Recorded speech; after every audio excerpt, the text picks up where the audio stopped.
नमस्कार, मैं हूँ सत्येंद्र व्यंजन। जनचौक डायलॉग में आपका स्वागत है। अभी-अभी मार्क्सवादी कम्युनिस्ट पार्टी की 24वीं कांग्रेस तमिलनाडु के मदुरई में पूरी हुई है, जिसे कम्युनिस्ट पार्टियाँ कांग्रेस कहती हैं। मोटे तौर पे वो महाअधिवेशन जिसे दूसरी पार्टियों के संदर्भ में कहा जाता है। तो ये जो महाअधिवेशन होता है, ये पार्टियों का एक अपना सांगठनिक आयोजन होता है। उसमें बहुत सी चीज़ें पार्टियों के लिए अपने संगठन में बदलाव, अपने नियमों में, अपने संविधान में, इन सब चीज़ों पर उनकी बातचीत होती है, जिसका ज़्यादा संबंध उस पार्टी से जुड़े हुए लोगों से हो। राजनीतिक पार्टी एक किसी एक विचार और एक खास ढंग की राजनीति पॉलिटिक्स को की नुमाइंदगी करती है, उसको रिप्रेजेंट करती है। और सीपीएम जैसी पार्टी जिसका एक बहुत ही लंबा महत्वपूर्ण इतिहास है, जिसने सीपीएम के रूप में भी और उसके पहले जो सीपीआई थी, जिस पार्टी से विभाजन होकर सीपीएम का गठन हुआ था, उसने भारत में राजनीतिक पॉलिटिकल डिस्कोर्स को, राजनीतिक विमर्श को ढालने में 100 साल से बहुत एक महत्वपूर्ण योगदान किया, उसको प्रभावित किया। आज जबकि 24वीं कांग्रेस से सीपीएम आगे आई है, हम लोग और देश के बहुत से लोग ये जानना चाहते हैं कि सीपीएम आज किस मुकाम पर है, क्योंकि एक धारणा बन गई है कि हम लोग उस समय में हैं जब कम्युनिस्ट आंदोलन अपना प्रभाव खो चुका है, और बल्कि कुछ संदर्भों में तो यह भी कहा जा सकता है कि वो अपनी प्रासंगिकता खो चुका है। खैर, यह तो एक बड़े विमर्श की बात है। आज हम लोग यह जानने की कोशिश करेंगे कि खुद सीपीएम के भीतर यह जो कांग्रेस हुई और पार्टी आज जिस मुकाम पर है, पार्टी अपनी जो प्रासंगिकता देखती है वो किस रूप में देखती है। तो इसके लिए हमने आमंत्रित किया है बादल सरोज साहब को। पार्टी के बहुत ही एक वरिष्ठ नेता हैं, किसान आंदोलन से भी जुड़े रहे हैं, पार्टी के विभिन्न मोर्चों से जुड़े रहे हैं, पार्टी के सांगठनिक जो उनका ढांचा है उसमें भी ये महत्वपूर्ण भूमिका निभाते रहे हैं, मध्य प्रदेश में भी। और बादल सरोज साहब अभी उस कांग्रेस से खुद उसमें शामिल होकर वापस लौटे हैं। आपका स्वागत है बादल जी। और पहला सवाल तो यही है आपसे बहुत कि जो कांग्रेस हुई, लगभग 6 दिन या 7 दिन जो चली वहाँ तमिलनाडु में, उसका क्या महत्व रहा आपकी पार्टी में? अगर आपकी पार्टी के नजरिए से देखें तो ये एक सामान्य कांग्रेस थी या कुछ सामान्य से हटकर एक ऐसी कांग्रेस थी जिसे ज्यादा महत्वपूर्ण समझा जाएगा?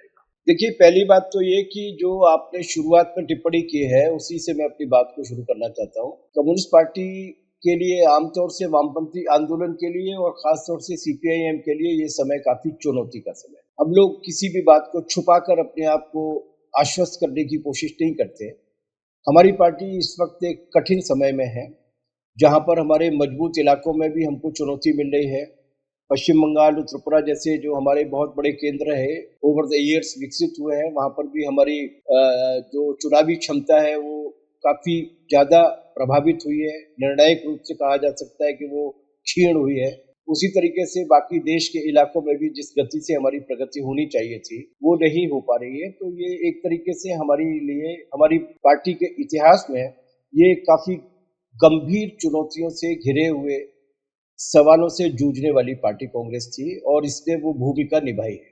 इस मामले में ये पार्टी कांग्रेस काफी सफल रही है कि हमने उन चुनौतियों को न केवल चिन्हांकित किया, न केवल छांटा है, बल्कि उनसे बाहर आने के तरीके क्या हो सकते हैं, इस पर भी 5 दिन तक लगातार विचार विमर्श के बाद हम लोग एक ऐसे नतीजे पर पहुंचे हैं जिस पर हमारी पार्टी पूरी तरीके से एकमत है। इस बार हम लोगों ने देखा कि आपकी पार्टी में नए महासचिव चुने गए हैं। एम.ए. बेबी साहब केरल से हैं। पार्टी की पोलित ब्यूरो में 8 नए चेहरे शामिल किए गए हैं। सेंट्रल कमेटी में तकरीबन 30 चेहरे नए शामिल किए गए हैं। आप लोगों ने जो पिछली पार्टी कांग्रेस में फैसला किया था 75 साल की समय सीमा लगाने की, उम्र सीमा लगाने की पदाधिकारियों के लिए, उस पर आप लोगों ने इम्प्लीमेंट किया। हालांकि उसमें आपने एक एक्सेप्शन भी किया, और आपने जो मुख्यमंत्री हैं केरल के पिनराई विजयन साहब, उनको उस उम्र के बाद का होने के बाद भी उनको आपने बनाए रखा है। तो खैर, ये आपका संगठनिक मामला है, मैं इसमें कोई ज़्यादा, इसमें मेरे पास सवाल नहीं है। लेकिन फिर बात यह आती है, आपने जो ये बात कही कि पश्चिम बंगाल में का आपने उदाहरण दिया कि जो आपके मजबूत इलाके थे, एक समय आपका गढ़ था, एक बहुत ही मतलब ये आज सोचना भी मुश्किल है कि जहाँ 30 साल से भी ऊपर लगभग 33 साल आपने एक बिना किसी ब्रेक के राज किया। आज वहाँ पर 1-2 सीट पाने के लिए संघर्ष करना पड़ता है। तो उस परिस्थिति में आपने कहा कि आपने उससे निकलने के रास्ते पर वहाँ पर कुछ फैसले किए। अगर वो बिल्कुल ही आपकी पार्टी के लिए ना हो और वो हम लोगों के लिए भी हम लोग भी उसे जान सकते हैं, तो क्या आप बताएँगे कि इस संकट से निकलने के लिए पार्टी ने क्या तय किया है? देखिए, पहली बात तो ये कि ये ऐसी कोई जानकारी नहीं है जिसे हम लोग छुपाना चाहेंगे आंतरिक रूप से। जहाँ तक आपने निर्वाचन की बात की है, नए नेतृत्व की निर्वाचन की, तो मैं पिछली कई पार्टी कांग्रेस से भाग ले रहा हूँ। ये मेरे जीवन की 12वीं पार्टी कांग्रेस थी। मतलब लगभग आधी पार्टी कांग्रेस से इसमें मैंने भाग लिया है और ये बहुत ही सकारात्मक था कि जिस तरीके से, जिस आसानी के साथ नेतृत्व में जो नियम हम लोगों ने बनाए थे, उन नियमों को हम लोग लागू कर पाए, ये एक सकारात्मक संदेश है और आने वाले दिनों के लिए काफ़ी उत्साह पैदा करने वाली बात भी है। जहाँ तक पिनराई विजयन साहब की निरंतरता का सवाल है, तो ये सहज-सी बात है कि एक राज्य सरकार है हमारी और उस राज्य सरकार के मुख्यमंत्री उस नीति निर्धारक समिति में नहीं रहेंगे, जो समय-समय पर जो भी मसले आते हैं, उन मसलों पर फैसला लेगी, तो ये थोड़ा-सा अजीब-सा लगता है। इसलिए उनकी निरंतरता, पिछली बार भी वो 75 वर्ष के पार हो चुके थे, तब भी हम लोगों ने उनको कंटिन्यू किया था और इस बार भी हमने उनको निरंतरित किया है, उनके मुख्यमंत्री होने के चलते। बाकी और कोई विशेषता नहीं है और बाकी और किसी को भी एक्सेप्शन नहीं दिया गया है। 1-2 एक्सेप्शंस, एक ही एक्सेप्शन और है, एक ही अपवाद और है, वो है मोहम्मद यूसुफ तरीगमी साहब का। वो कश्मीर की लोकतांत्रिक और धर्मनिरपेक्ष जनता के संघर्ष के चेहरे हैं और कश्मीर जिस तरीके के मुकाम पर इस वक्त है और वहाँ पर प्रतिरोध आंदोलन जिस तरीके से चल रहा है, उसे देखते हुए हम लोगों ने ये पाया कि मोहम्मद यूसुफ तरीगामी साहब का केंद्रीय कमेटी में होना आवश्यक है। बाकी और कहीं भी किसी तरीके का अपवाद नहीं दिया गया। जहाँ तक इससे बाहर निकलने निकलने का सवाल है, तो ये बहुत कुछ इस बात पर निर्भर करता है कि हम परिस्थितियों को किस तरीके से देखते हैं। तो हमने काफ़ी विस्तार के साथ इसमें चर्चा की है। लगभग 64 पेज का एक राजनीतिक प्रस्ताव हम लोगों ने मंजूर किया, जिसमें हम लोगों ने इस बात का आकलन किया है कि दुनिया और देश किस रास्ते पर जा रहे हैं। मैं दुनिया के बारे में बात नहीं करता, लेकिन देश के बारे में हमने मोटे तौर पर 3 निष्कर्ष निकाले हैं और ज़ाहिर-सी बात है कि जो निष्कर्ष निकाले हैं, जो परिस्थितियाँ हम महसूस करते हैं, उसके आधार पर ही हम लोगों ने अपनी आने वाले दिनों की कार्यनीति भी तय की है, जिससे हम ये कह सकते हैं कि इन हालात से बाहर आने के तरीके क्या हैं। पहला निष्कर्ष तो हमारा ये है कि ये जो दौर है, ये भारत में हिंदुत्व और कॉर्पोरेट का जो मिला-जुला गठबंधन का जो निज़ाम चल रहा है, उसके और इस देश की धर्मनिरपेक्ष और लोकतांत्रिक ताकतों के बीच में टकराव का दौर है। और इसीलिए ये एक ऐसा दौर है जब विपक्ष को और जनतंत्र को कुचलने के लिए बहुत तेजी के साथ तानाशाही को लागू किया जा रहा है और इसकी एक खास तरीके की विशेषता है जिसे हम लोगों ने नव फांसीवादी नाम दिया है। ये इसकी नव फांसीवादी विशेषता है, मतलब ये कि ये पूरी तरीके से कुचल देने पर आमादा है। अच्छी बात ये है कि सीपीएम और वामपंथ इस सवाल पर जनता के बीच में संघर्ष के मोर्चे पर है, नंबर 1। नंबर 2, एक नई परिस्थिति पैदा हुई है 2024 के चुनाव के बाद और वो परिस्थिति ये पैदा हुई है कि भारतीय जनता पार्टी को चुनाव के मैदान में धक्का लगा है और एक ऐसी स्थिति पैदा हुई है जहाँ पर वो अल्पमत में होने के बाद भी पूरी तरीके से उन्हीं तरीकों को, निजाम को जारी रखने की कोशिश कर रहे हैं। लेकिन एक अच्छी गुंजाइश ये पैदा हुई है कि संसद के अंदर विपक्ष मजबूत हुआ है और संसद के अंदर और बाहर दोनों तरफ संघर्ष को विकसित करने की संभावनाएं आई है हमारी। और तीसरी खास परिस्थिति जो हमने सार में नोट की है कि ये वो दौर है जब 75 साल की आज़ादी में पहली बार हमारे देश की हुकूमत जो है वो अमेरिकी साम्राज्यवाद के साथ इस तरह नत्थी हो गई है कि अब हम उनके डर्टी वर्क में भी अपना योगदान देने के लिए पूरी तरीके से तैयार हैं और एक तरीके से मातहत जैसा ही आचरण कर रहे हैं, जो हाल के दिनों में ट्रंप साहब के दोबारा आने के बाद हम लोगों ने देखा। तो इस तरीके की परिस्थितियां अगर हैं तो उनसे बाहर निकलने का तरीका क्या हो सकता है, इसके बारे में हम लोगों ने विचार किया है और जो काम हम लोगों ने तय किए हैं उन कामों में पहला काम तो यही है कि ये जो हिंदुत्व है उस हिंदुत्व को उस तरीके से समझना होगा कि इसकी केवल चुनावी हार से ये खत्म नहीं होने वाला है, ये कमजोर नहीं होने वाला है। इसने हाल के दौर में बहुत ही विशाल आधार अपना तैयार किया है, इसलिए इसके मुकाबले के लिए चौतरफा कोशिशें हम लोगों को करनी होंगी और उसमें हमने कोई 7-8 काम ठोस रूप से तय किए हैं। नहीं, आप बताएँ, हम उसे समझना चाहते हैं, क्योंकि मेरा अगला सवाल जो है वो इससे संबंधित है, तो बेहतर है आप अगर आपने जो तय किया वो हम लोगों की जानकारी में पहले हो। तो हम लोगों ने पहला काम तो ये किया है कि ये जो हिंदुत्व की विचारधारा है, इस विचारधारा ने एक सर्वआयामी और सर्वग्रासी वर्चस्व बनाने की कोशिश की है।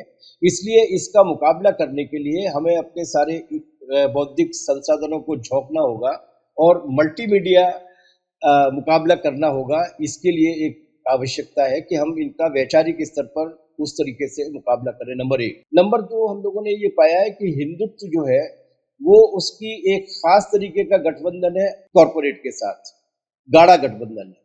इसलिए हिंदुत्व से अकेले केवल हिंदुत्व के नाम पर ही मुकाबला करना पर्याप्त नहीं होगा, बल्कि हमें ये जो आर्थिक नीतियाँ जो लागू कर रहे हैं, उन आर्थिक नीतियों के साथ भी उसका असर जो जनता पर हो रहा है, उस जनता को हमें एकजुट करके उनको उसको मुकाबले के लिए लाना होगा, तो दोनों को एक तरीके से हम लोग फाइट कर सकते हैं।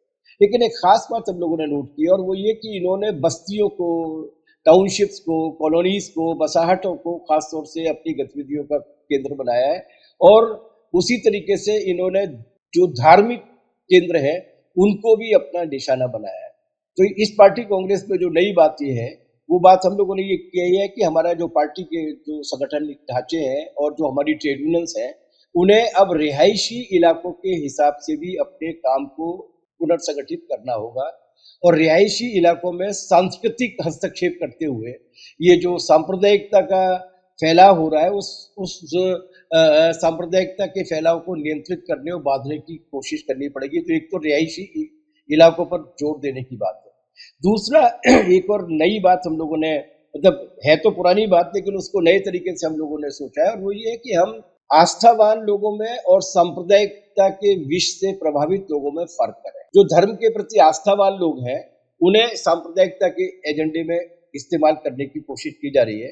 तो हम लोगों ने ये तय किया है कि हम जो आस्थावान लोग हैं, उनके बीच में जाकर उन्हें भी ये बताने की कोशिश करेंगे कि ये धर्म का दुरुपयोग कर रहे हैं। ये भगवानों को या ईश्वरों का के प्रति हमारी भोली भाली जनता का जो विश्वास है, उसका राजनीतिक इस्तेमाल कर रहे हैं और इस तरीके से ये दरअसल धर्म के प्रति ही कोई अच्छा काम नहीं कर रहे हैं। तो ये जो एक फ़र्क है आस्थावान होने में और सांप्रदायिक होने में, इस फ़र्क को रेखांकित करते हुए हम लोगों के बीच में जाएँगे। भारत का ये इतिहास रहा है। 1947 में महात्मा गांधी से ज़्यादा आस्थावान हिंदू कोई नहीं था, लेकिन इसके बाद भी वो सांप्रदायिकता के विरुद्ध थे। और सावरकर और जिन्ना साहब से ज़्यादा नास्तिक कोई नहीं था, लेकिन इसके बाद भी वो धर्म का राजनीतिक रूप से दुरुपयोग कर रहे थे।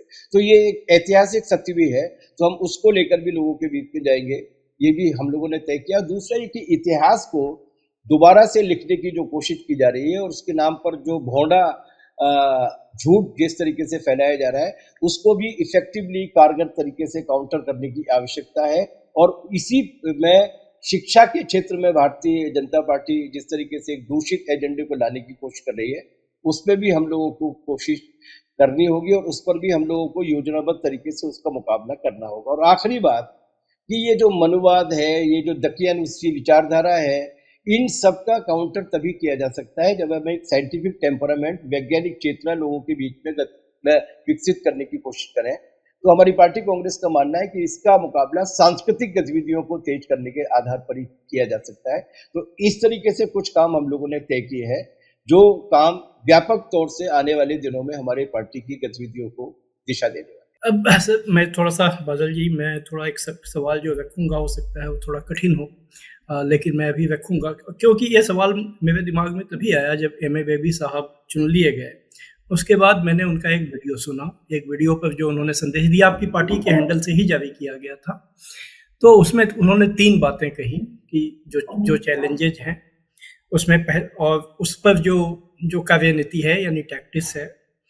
तो उन्होंने कहा कि एक तो ये हमारे रिपब्लिकन कॉन्स्टिट्यूशन को खतरा पैदा कर दिया गया है और इसके लिए सीपीएम जो है वो राजनीतिक गठबंधनों की स्ट्रेटजी पर चलेगी।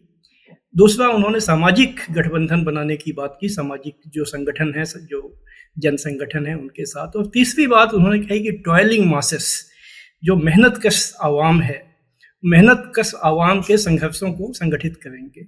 मुझे सुनते हुए थोड़ी-सी ये बात अटपटी लगी और अभी आपने जो बातें कही उसमें भी मुझे कुछ समस्या नज़र आई। मैं उसके आपके सामने रख रहा हूँ। कम्युनिस्ट पार्टी के ग्रेविटी में टॉयलिंग मासेस तीसरे नंबर पर आए, और जो अगर हम लोग मार्क्सिस्ट टर्मिनोलॉजी में कहें कि जो बेस है, बेस का जो सवाल है, जो बेसिक स्ट्रगल है, वो तीसरे नंबर पर आए, और सुपर स्ट्रक्चर से जुड़ी हुई जो चीज़ें हैं वो पहले दूसरे नंबर पर आए। तो मुझे इसमें थोड़ी समस्या नज़र आती है। आपने जितनी बातें कही उसमें बेसिक स्ट्रगल से जुड़ी हुई कोई बात नहीं थी। सभी बातें जो सुपर स्ट्रक्चर से जुड़ी हुई चीज़ें हैं, जो धर्म है, जो धार्मिकता है, या जो जो इतिहास लेखन है, तमाम इस तरह की बातें, ये बातें की गई। मैं इन बातों के महत्व को कम नहीं करके आखता हूँ, लेकिन वह जो एक विशेषता कम्युनिस्ट आंदोलन की, कम्युनिस्ट पार्टियों की रही है कि बेसिक स्ट्रगल के आधार पर अपनी राजनीति को खड़ा किया जाए, क्या वो आपको लगता नहीं है कि मिसिंग हो गया है कहीं? इस बात को दो तरीके से आपके बीच में रखना चाहता हूँ। पहली बात तो मैंने ये जो ब्रॉड आइडियाज आपको दिए हैं, वो ब्रॉड आइडिया किस तरीके से इम्प्लीमेंट किए जाएंगे, ये उसका दूसरा हिस्सा है। और उसमें हमने इस बात को नोट किया है कि इस वक्त हमारे देश की ग्रामीण परिस्थितियों में एक बड़ा गुणात्मक बदलाव हुआ है, और वो गुणात्मक बदलाव पिछली 3 पार्टी कांग्रेस से हम लोग नोट कर रहे हैं। वो ये कि ग्रामीण स्तर पर एक ऐसा गठजोड़ तैयार हो गया है जो धनिक गठजोड़ है। उसमें पुराने वाले जो जमींदार थे वो हैं, उसमें सरकार के अधिकारी हैं, उसमें नए धनिक जो बन गए हैं, जो ठेकेदार-वेकेदार हैं वो हैं, और इन्होंने एक नए तरीके का वर्गीय संतुलन ग्रामीण इलाकों पे पैदा किया है, जिसके खिलाफ लड़े बिना न हम सांप्रदायिकता का मुकाबला कर सकते हैं, न सामाजिक स्तर पर जिस तरीके का उत्पीड़न हो रहा है उसके बारे में कुछ कर सकते हैं। तो हमने पहली प्राथमिकता पर ये काम लिया है कि ग्रामीण इलाकों में वर्ग संघर्ष के लिए हमें स्टडीज करके अलग-अलग इलाकों में जिस तरीके के हालात हैं, उनकी समीक्षा करनी चाहिए, और उसके आधार पर ग्रामीण इलाकों में वर्ग संघर्ष छेड़ना चाहिए। वर्ग संघर्ष के बिना और उन उन संघर्षों का राजनीतिकरण किए बिना किसी भी कम्युनिस्ट पार्टी का निर्माण हो नहीं सकता। ये प्राथमिक बातें आपने बिल्कुल सही कही है। लेकिन एमए बेबी साहब जो बात कर रहे हैं वो पूरे देश की राजनीति के हिसाब से कर रहे हैं। हमारी पार्टी जो बात कर रही है उसमें हम लोगों ने ये तय किया कि हम इस पर वर्गीय कार्रवाई करेंगे। अपने तीनों वर्गीय संगठन, खेत मजदूर यूनियन, किसान सभा और सीआईटी को उसमें एक साथ लगने के लिए कहेंगे। हम अपनी स्वतंत्र राजनीतिक कार्रवाइयां भी करेंगे। हम लोगों ने ये भी तय किया है कि ये जो संघर्षों के मामले में कोरोना काल के बाद से खास तौर से जो टोकनिज्म आ गया है, उस टोकनिज्म को भी तोड़ा जाएगा, और एक नतीजा परक लड़ाई तक बेमुद्दत लड़ाइयाँ हों, जब तक कि कोई न कोई नतीजा निकल नहीं आता, खास तौर से वर्गीय और जन मुद्दों को लेकर। इसी की तरीके से सामाजिक मुद्दों के संबंध में भी संघर्षों को तेज करने की बात की है। बेबी साहब जो कह रहे हैं, उनका मतलब ये कि आज की परिस्थितियों में हम सबसे बड़ी चुनौती क्या मानते हैं? आज की परिस्थितियों में हम सबसे बड़ी चुनौती ये मानते हैं कि हिंदुत्व और कारपोरेट का गठबंधन इस देश में जो भी सकारात्मक विकसित हुआ है। अभी आपने कहा रिपब्लिक कॉन्स्टिट्यूशन की बात। देखिए, समय बदलता रहता है तो आपकी अप्रोचेज़ और आपकी टैक्टिक्स भी बदलती रहती है।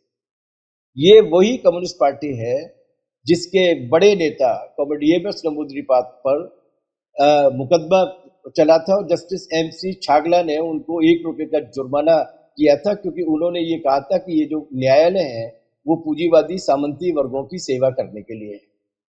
हमारी धारणा वही थी तब भी, आज भी है। लेकिन आज हम उन न्यायालयों की निष्पक्षता को बचाए रखने के लिए, और जो उनका अभी तक का ढांचा था कि वो सत्ता पार्टी के पिछलग्गू या रबर स्टाम्प नहीं बनते थे, उस स्थिति को बचाए रखने की बात कर रहे हैं।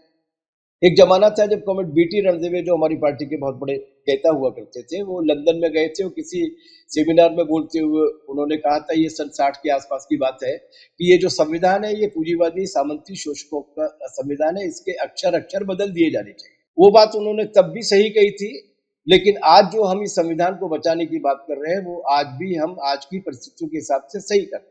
क्योंकि आज उस संविधान को ही पूरी तरीके से खत्म कर देने की बात हो रही है, जो संविधान थोड़ी बहुत गुंजाइश हमको देता है लोकतांत्रिक तरीके से संगठित होने की, जनता के संघर्षों को संगठित करने की। इसलिए आज चूंकि हिंदुत्व उस पूरे संविधान को और जनतंत्र को झपट लेना चाहता है, तो हमारा प्राथमिक टास्क जो है, पहला काम जो है, वो ये कि आरएसएस और भारतीय जनता पार्टी को अलग-थलग किया जाए, राजनीतिक रूप से उनको पराजित किया जाए। लेकिन जैसा मैंने कहा कि केवल राजनीतिक पराजय पर्याप्त नहीं है, उसके बाद भी हमें बाकी के काम करने होंगे हिंदुत्व के वैचारिक वर्चस्व के लिए। लेकिन अभी पहला काम वही है। इसलिए सवाल ये नहीं है कि वर्ग संघर्ष पीछे चले गए।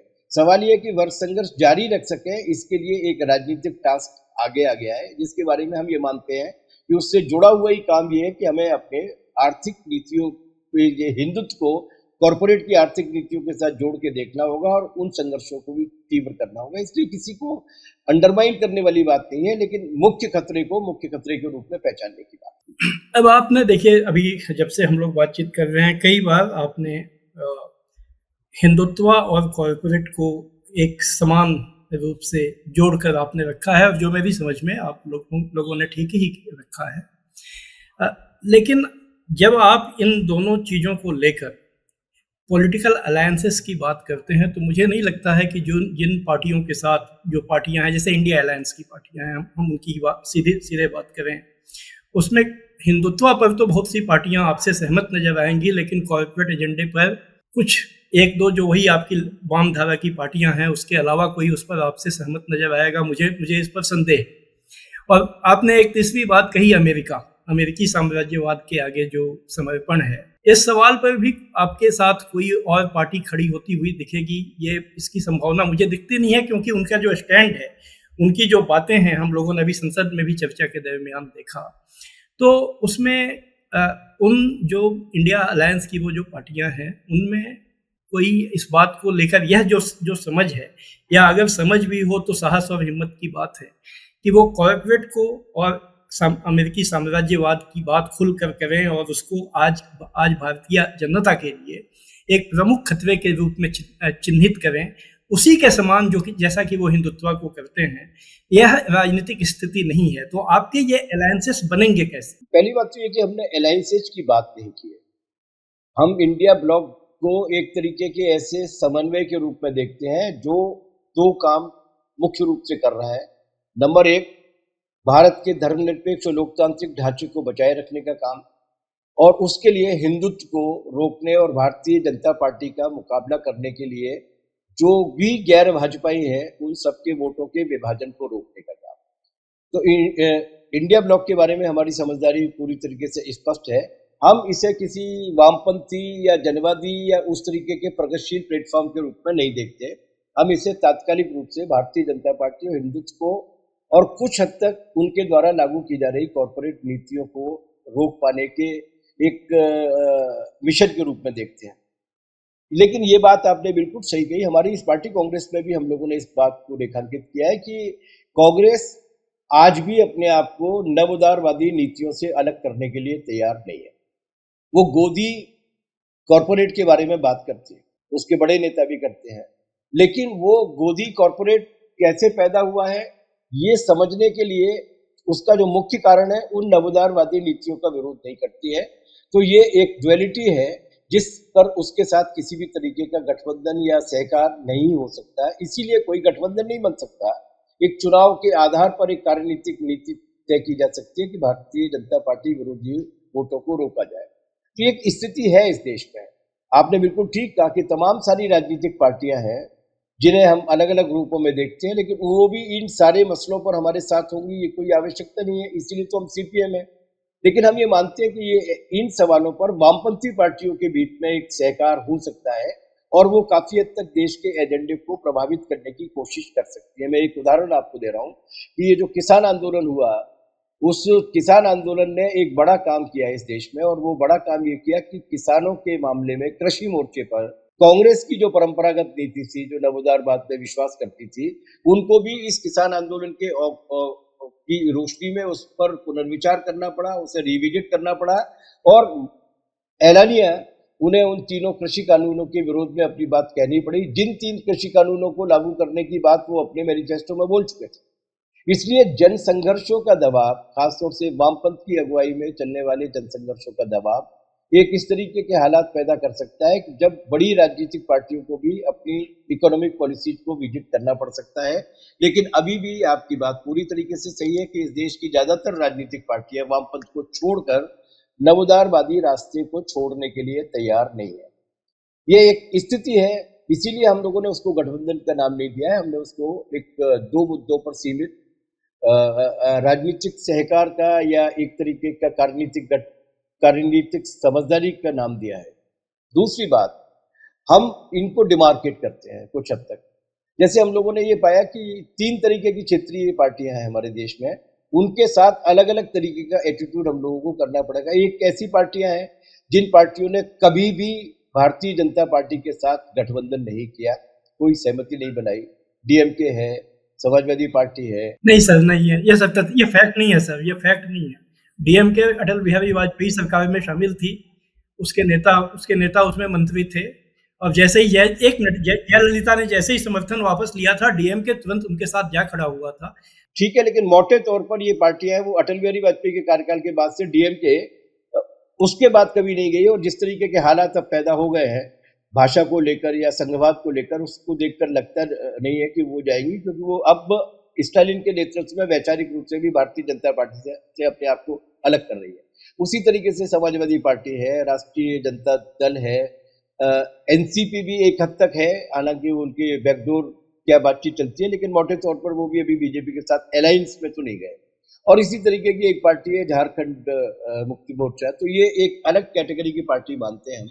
और दूसरी वो जो कैटेगरी की पार्टी है जो उनके साथ शामिल है, सर, जेडीयू है। मैं फैक्चुअल में झारखंड मुक्ति मोर्चा भी बीजेपी के साथ जा चुकी है। गया उनके था, लेकिन समर्थन से आज के जी। हालात में हम ये मानते हैं कि ये मैं ऐसी केवल जो पार्टी तथ्य हैं, मैं तथ्य सामने जो है नहीं मैं नहीं, उसको मैं रख मैं रहा हूँ। जी। आपसे सहमत हूँ। इन तथ्यों की रोशनी में भी चर्चा हुई है, लेकिन आज के दौर में उनकी जो भूमिका है एक तरीके से वो डिमार्केट कर रहे हैं। बहरहाल हम लोगों ने ये तय किया कि इकोनॉमिक पॉलिसीज को लेकर हम चूंकि इनके साथ हमारा किसी तरीके का सहकार नहीं हो सकता, तो हमें ये कोशिश करनी चाहिए कि उनको लेकर हम अपने जनसंघर्षों को तेज करें। वामपंथी पार्टियां जो वैकल्पिक नीतियों को लेकर आ सकती हैं उनको लेकर आए, लेकिन जहां तक लोकतंत्र को, धर्मनिरपेक्षता को और संविधान को बनाए रखने का प्रश्न है, वहां पर हम इंडिया ब्लॉक के साथ जितना सहकार संसद के अंदर या संसद के बाहर कर सकते हैं वो करें। तो ये दो तरीके की स्थितियां हैं, इसे स्वीकार किया है और इसी के आधार पर हम लोगों ने कार्यनीति भी तय किया। ये हमें थोड़ी सी एक बहस जो बहुत देश में चली, मीडिया में चली, आपकी पार्टी का जब ये ड्राफ्ट आया पॉलिटिकल रेजोल्यूशन का, जिसका आपने जिक्र किया, पास होने के बाद तो अभी मैंने नहीं देखा है, मेरे पास नहीं पहुंचा है। लेकिन उसमें जो ये है, हालांकि मैं अपनी समझ पहले बता दूं कि वो एक बेकार की बहस थी, लेकिन वो बहस हुई। 9 फांसीवाद आपने के रूप में चिन्हित किया आज की जो सत्ताधारी जमात है उसको, जिस पर कि आपकी दो सहयोगी जो कम्युनिस्ट पार्टियां हैं, वाम पार्टियां हैं, उन्होंने ही आपकी बहुत कड़ी आलोचना की, सीपीआई-एमएल और सीपीआई ने। और चूंकि अब ऐसा हुआ तो मीडिया में भी उन सब चीज़ों को जगह मिल गई। इसके अलावा ये जो सीपीआई-एमएल पार्टी है, पश्चिम बंगाल में वो तृणमूल कांग्रेस के साथ जाने की वकालत करती रही है। और शायद पिछले चुनाव में, अगर मुझे ठीक से याद है, आप मुझे करेक्ट कीजिएगा, उसने तृणमूल कांग्रेस को समर्थन दिया भी था वहाँ पर। तो ऐसा नहीं है कि आप लोग जो तीनों ये कम्युनिस्ट पार्टियां हैं वो हमेशा समान धरातल पर है। ये आप इस स्थिति को कैसे देखते हैं? देखिए, इसमें दो बातें हैं। पहली बात तो ये है कि अलग अलग पार्टियों की अलग अलग तरीके का असेसमेंट हो सकता है, उसमें कोई खास बात नहीं है। सीपीआई-एमएल काफी लंबे समय से मान रही है कि इस देश में फांसीवाद आ चुका है और उसके हिसाब से वो अपनी रणनीति को तय करने की बात करते हैं। और आपकी जानकारी बिल्कुल भी गलत नहीं है। उन्होंने पश्चिम बंगाल में अपने कार्यकर्ताओं को निर्देश दिया था, ऑफिशियल नीति उन्होंने ये तय की थी कि जहां पर भारतीय जनता पार्टी को हराने के लिए जो भी प्रत्याशी है, भले ही वो टीएमसी का क्यों नहीं हो, उसका साथ दिया जाए, और उन्होंने इस काम को किया भी था। तो वो उनका एक राजनीतिक मूल्यांकन है। इसी तरीके से सीपीआई का भी एक राजनीतिक मूल्यांकन है।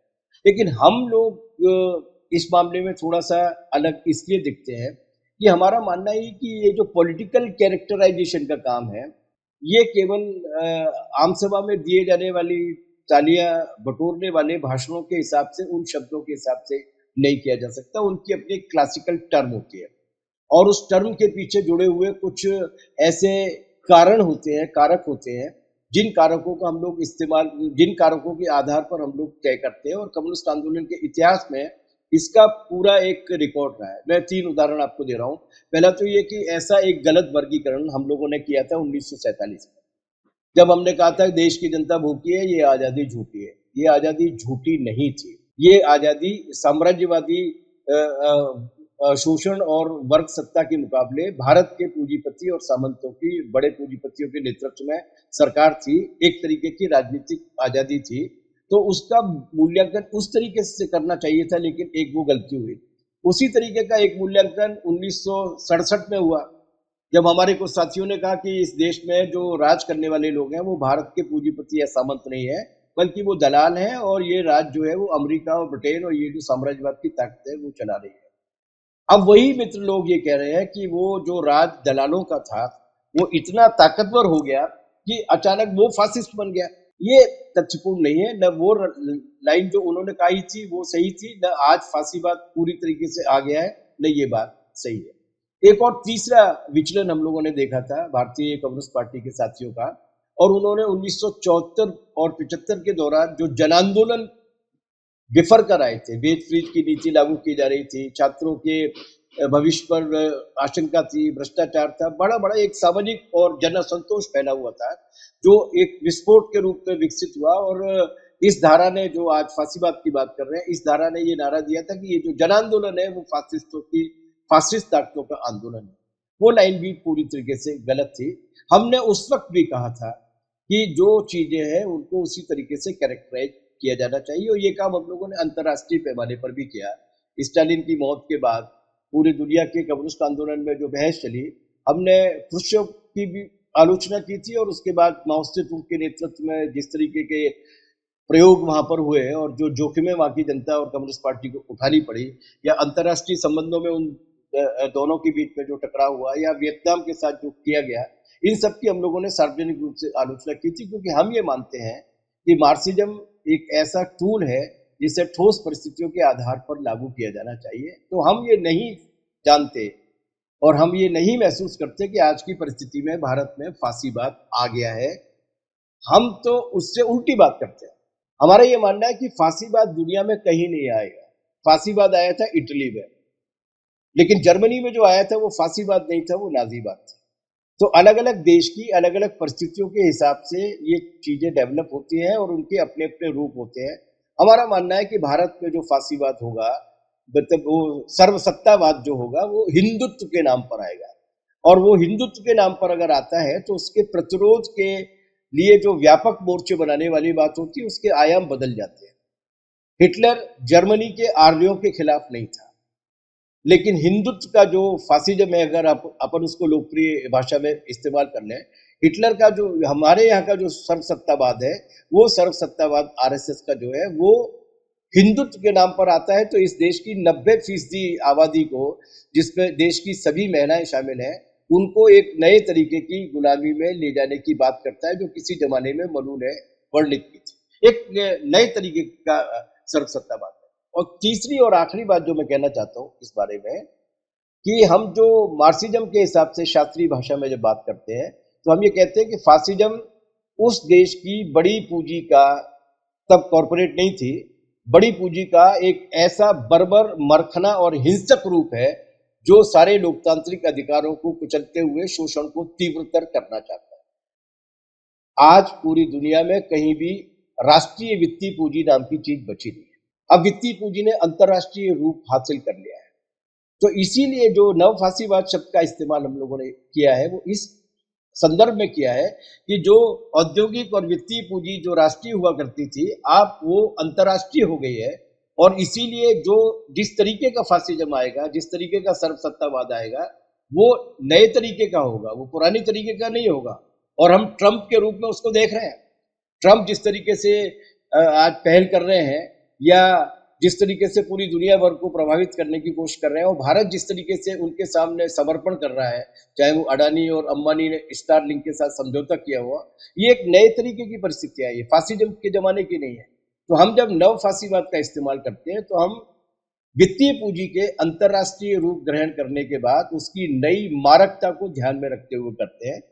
और जाहिर सी बात है कि जब शास्त्रीय अर्थों में आप बात करते हैं, तो हो सकता है कि अलग अलग हो, लेकिन इसके बाद भी हमारी पार्टी कांग्रेस ने ये आग्रह किया है इन वामपंथी पार्टियों से कि ठीक है, आप फांसीवाद पे कायम रहिए, हम नव फांसीवाद पे कायम रहते हैं, ये बहस जारी रहेगी, लेकिन जन मुद्दों को लेकर, हिंदुत्व और कॉरपोरेट के जो दमन बढ़ रहे हैं, उसके खिलाफ तो वामपंथ को मिलकर कुछ मैदानी कार्यक्रम तय करने चाहिए और वामपंथ की एकता को मजबूत करना चाहिए। ये कोशिशें करने का फैसला हम लोगों ने लिया। अब आखिरी इस मुकाम पर हैं हम लोग बातचीत में। मैं ये जो सवाल, चूंकि आपकी कांग्रेस में अंतर्राष्ट्रीय प्रस्ताव भी पास हुआ, उस पर काफ़ी चर्चा भी हुई होगी।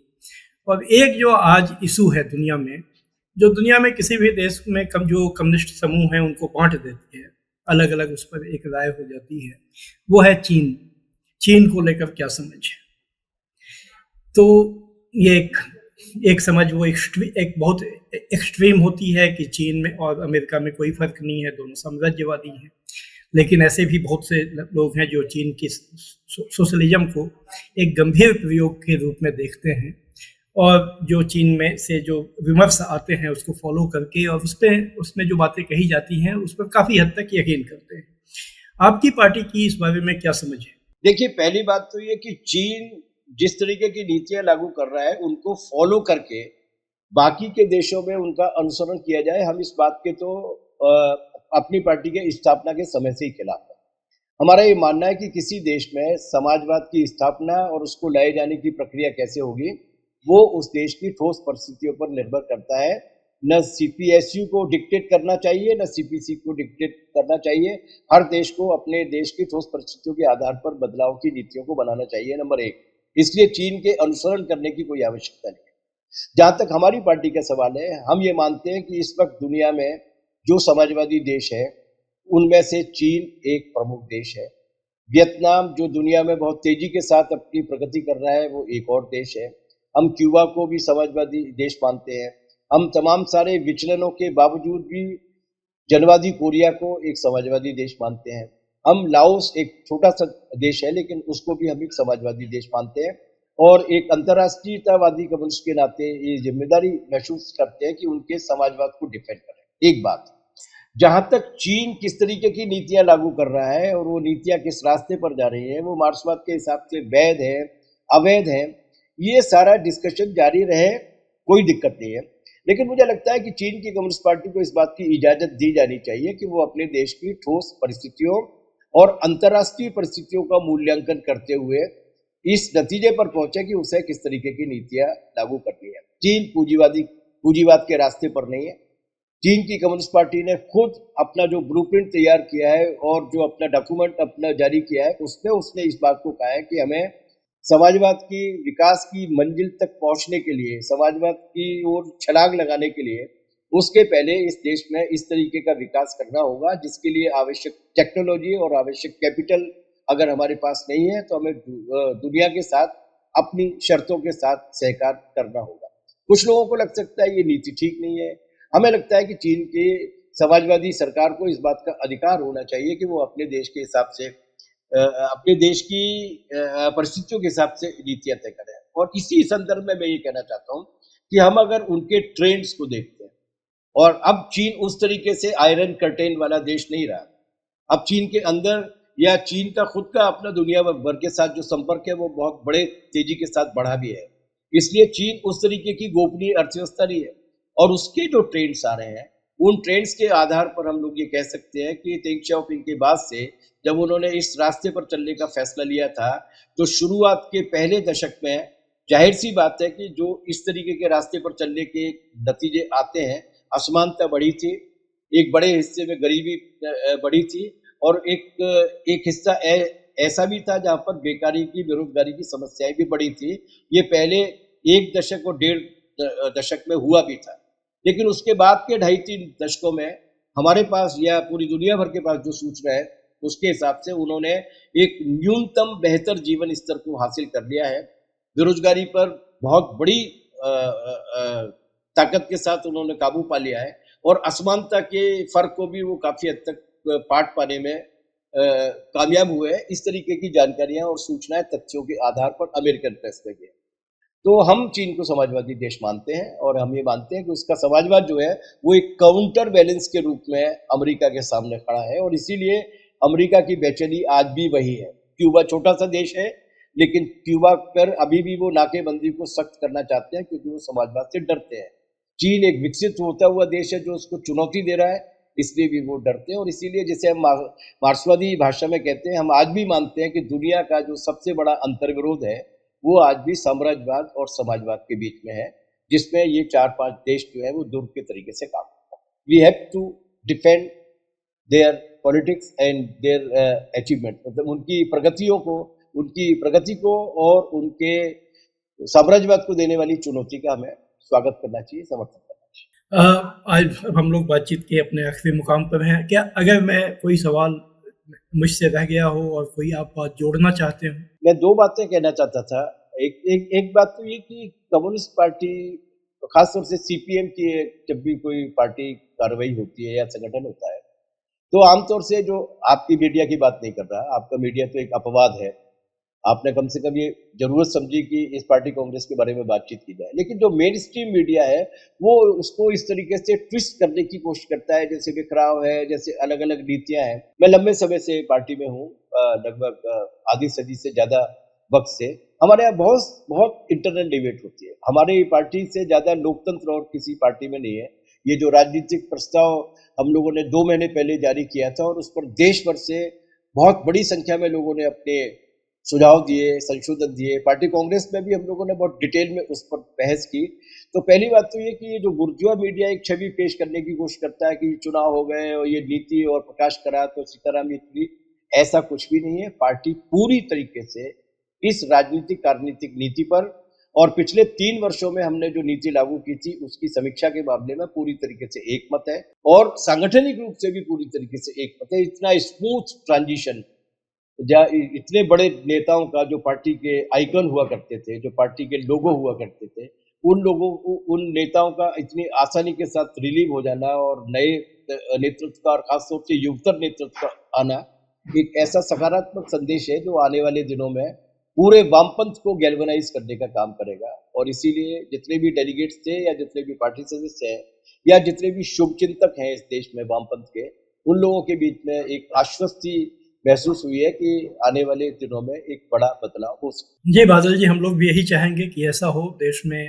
हम लोग ये महसूस करते हैं कि एक समय जब ये कम्युनिस्ट पार्टियां मजबूत थी तो एक काउंटर बैलेंस थी, मध्यम मार्गी दलों के ऊपर भी उनका असर था, उनके पॉलिसी एंड प्रोग्राम का। और ये जो राइट विंग है, इसके लिए इसको चेक रखने में, इसको रोके रखने में उन्होंने बड़ी भूमिका इतिहास में निभाई है। हम चाहेंगे ऐसा फिर आप लोग निभाएं, आपके उम्मीद के साथ में जो हम भी अपनी उम्मीद को जोड़ना चाहेंगे। आज आपने इतना समय निकाला, इसके लिए आपका बहुत बहुत धन्यवाद। आपको भी बहुत बहुत धन्यवाद कि आपने इस बात के महत्व को समझा। Thank you very much. वक्त हम आपसे बात करते रहते हैं, फिर हम आपसे मिलेंगे। आज आपका धन्यवाद और सभी दर्शकों को नमस्कार।